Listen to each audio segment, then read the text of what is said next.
At the Management Intensive Grazing School, we give you access to a lot of different type of materials so you can decide what you like. You'll learn quickly there's some of these tools that are sold that are complete garbage. Here's a couple of posts that I completely detest. They have the clips on them. When the fence is hot, in order to get the wire, we'd be using these for temporary fence. In order to get the wire off, it's pretty much a two-handed job. You have to reach in here, open up that clip, and then slip the wire out. Pretty dangerous stuff when you're working with a hot fence that's running right in there. Even when the fence is off, it still takes a second. You have to have two hands, and when you're using these tools every day and doing a lot of work with them, you want the good material. So in my opinion, this is garbage. This is about the same way, although a little bit easier to use. While with some tension you can slip the wire out, but still certainly not my favorite. Now we're getting a lot better. Okay, if we want to use this tool to take the wire on and off while the fence is hot, it's simply a 1/4 degree turn, and we've got the fence connected in that. The problem with this post is the feet aren't big enough. Going into hard or frozen ground really becomes a challenge. The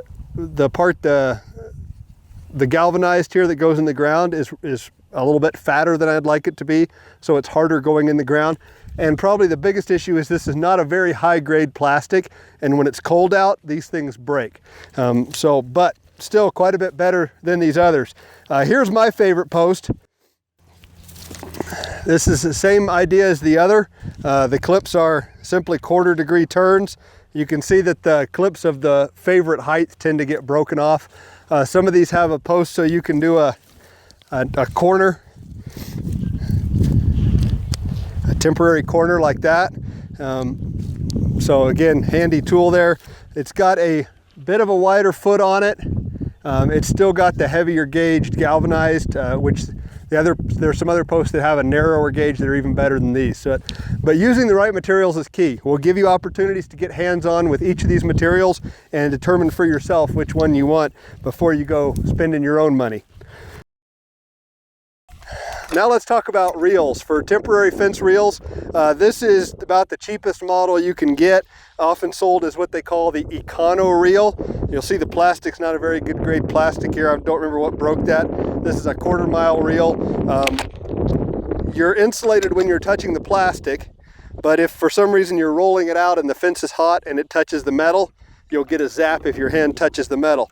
The other thing is the brake on it as you're walking it out tends to always hit your pant leg and get stopped, and then you're jerked, and there's no guide on the wire for it. This is also a 1-to-1 reel. For every turn of the handle, the reel turns once. A better alternative is a 3-to-1 geared reel. When you're using these materials a lot, little things make a big difference. For every turn of the handle, the reel turns 3 times. Okay.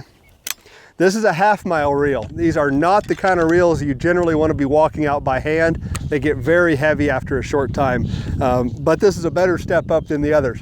At the grazing school, we'll let you work with even better materials than this. A 3-to-1 geared reel with a wire guide on it.